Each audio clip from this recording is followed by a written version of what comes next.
standard. It's not just how you start, but how you finish. Get your popcorn ready. Looks like we didn't plug the microwave in, buddy. One of those games you have to grind it out. This is just one step. Stakes are high anytime you play in the SEC. This is why you play.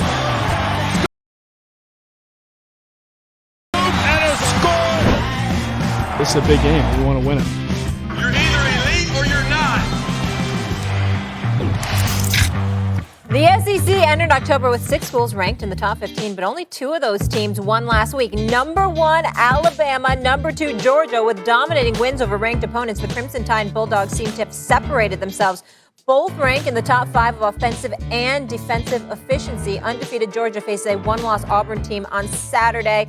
Tim, you're down there in SEC country. Do you think Alabama should be worried about Georgia?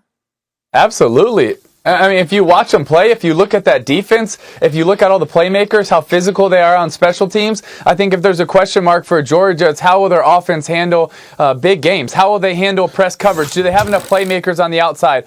Other than that, you have a Georgia team that is so elite. Their front 7 is one of the best probably in the last 8 to 10 years. I mean, this is a defense that has a chance to be up there with some of the great Alabama defenses in the past. And if there was a weakness, which I don't think there is, it would possibly be in their secondary. But I mean, this defense is ridiculous. I mean, multiple shutouts against really good teams. They're scoring more points as a defense than opposing offenses are scoring against them.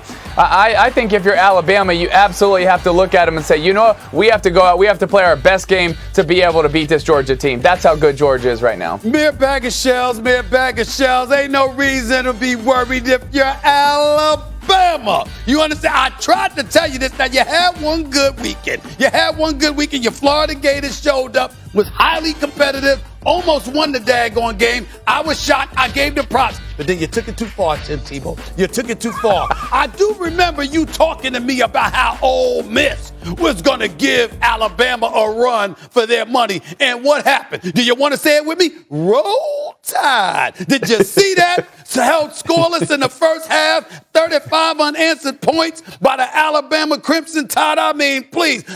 Listen. You got a situation right now where we talk about Alabama, man. You talk about Bryce Young and the crew. You know what I'm saying? I'm not worried about Georgia. Georgia's defense is legit. I get that. They are elite. Their offense, that is an entirely different matter altogether, Tim Tebow. I'm not concerned about the Bulldogs. And by the way, there's too many damn schools in college that got the nickname Bulldogs, okay? There's too many of them, all right? Georgia, I understand, is elite in that regard, but against everyone but the Tide. They are number 2 for a reason.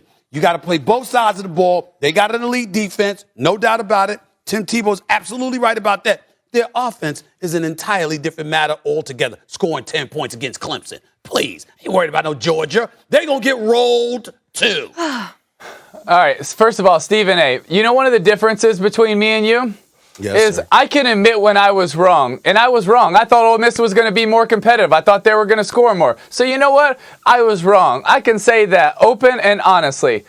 But I'm not wrong about Georgia being an absolute, possibly a nightmare against Alabama. The way they play, the style that they play, it is such a style that is not good for Alabama to press the receivers, to not get them off the line, to be able to take away all the bubble passes. I'm not saying that they're better than Alabama, but I'm saying when they play, if they play in the SEC championship game or in the college football playoff, it is going to be an absolute battle. Just like we saw 4 or 5 years ago in the national championship. That's how good this Georgia defense is. And if their offense continues to get better, yes, it will be an absolute war. It'll be, listen, they'll keep it competitive because their defense is big time. I get all of that. But when you can't score, you ain't got no shot against Alabama. And I'm not sold on Georgia. I'm just not, because offensively, I think they're challenged. Defensively, everybody talks about their defense. But again, and not only am I bringing that up, it's Kirby Smart coaching them, who's an exceptional coach, and I get all of that. Except for when he goes up against Nick Saban. As every former assistant that goes up against Nick Saban ends up feeling the wrath. The man is 24-0 against his former assistants. None of them have ever beaten them. Okay, I understand people want to believe that Kirby Smart will be that first dude. Ain't gonna happen. Ain't gonna happen. But Stephen A., the one thing we have to take into account is that offense doesn't have to be ready next week.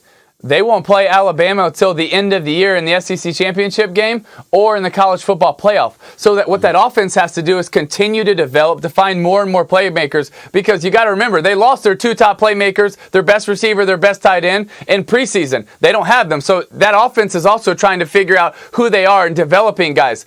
But they do have a lot of young talent that by the end of the year, maybe it's a different offense than we see right now. Yeah. That's why throughout a season, you can be such a different team. Yeah, trust the process. You don't develop against Alabama. You're either ready or you're not. And they ain't ready. Stephen A., do you prefer Huskies to Bulldogs?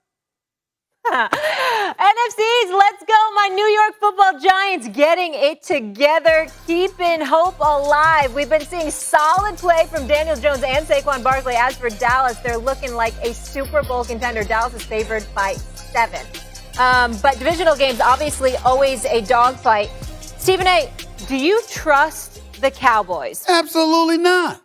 Look. I mean, do we not see what's happening here? Do we not see what's happening? Okay, y'all. Micah Parsons, Trayvon Diggs, we see what they bring to the table. Right now, if I had a vote and it was Defensive Player of the Year, it would be Diggs for the Cowboys. The guy has been special the first 4 weeks of the season. Major props to him. All the props in the world. Stephon Diggs should be very, very proud of his little brother. I got it. I understand, okay? When they were on soft knocks, not hard knocks, soft knocks. We learned a lot about Diggs and the family, and I wish him nothing but the best, at least off the field. On the field, I'll never root for the Cowboys because I can't stand their fans, Tim. I just can't take them. Having said all of that, here's the deal.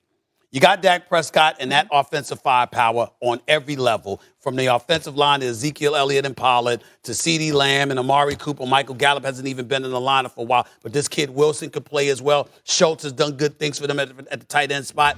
Got a couple of touchdowns over the last 2 weeks. I get all of that. I'm still not sold on this defense. And every time everybody talks about them, I'm thinking about the level of competition that you go up against. When you go up against Carolina last week, but there is no Christian McCaffrey. Okay, you got that. I'm looking at your cupcake schedule. I'm saying, level of competition. Stephen A., what? The level of competition? No, they played the Bucks. They played the Chargers. No, I'm talking about moving forward. I'm not talking about what they played. I'm not talking about the first couple of weeks of the season. I know they had the Bucks and the Chargers. I wasn't talking about that. I'm talking about moving forward because I expect them to be somewhere around the line of 8-2 or 9-1, 10 games into the season. But I'm saying when you look at the NFC, think about what we said. We got Aaron Rodgers. He's a bad man. We've got Tom Brady. He'll be waiting. We got Matthew Stafford. All right. We've got Kyler Murray. Okay. We got that going on. I'm saying I got 4 or 5 teams that I could see knocking off the Cowboys. So, no, I'm not sold on them. Not when we talking about Mike McCarthy's play calling. Are they going to win against the Giants? Not when we talk about their defense. Excuse me? Are they going to win against the Giants? Is it a trap game? Unfortunately, yeah. Your Giants are going to lose. Well, go ahead. But Stephen A., the question was, do you trust them? And every point you gave, every point you gave was a reason to trust them. Defensive Player of the Year, Micah Parsons, all the running backs, the tight ends, the quarterback, Dak Prescott. I can say secondary. You talked about one member of their secondary. So, but everything you said would lead someone to believe that you would trust them with everything that you said, until it's like, no, I don't trust them. So is the reason you don't trust them because you don't want to trust them because you dislike them? Is that what's getting in the way? Who are you, dear Abby? Why are you trying to psychoanalyze me, man? I'm just asking, I don't trust them. What's the real reason why you don't trust them? Is it with your eyes or is it with your heart? Because those are different. Well, a combination of both. With my eye, I get you. With my heart, I can't deny that. Your heart can get you in trouble, but I truly do not trust their defense. I really, really don't right now. And I think their defense is vulnerable, and I think their defense could be had against better competition. Right now, I'm looking at the 27 yards allowed. They're your second worst pass defense in the National Football League, and I'm looking at elite quarterbacks that are coming down the pipe. But what about your boy Justin Herbert, right?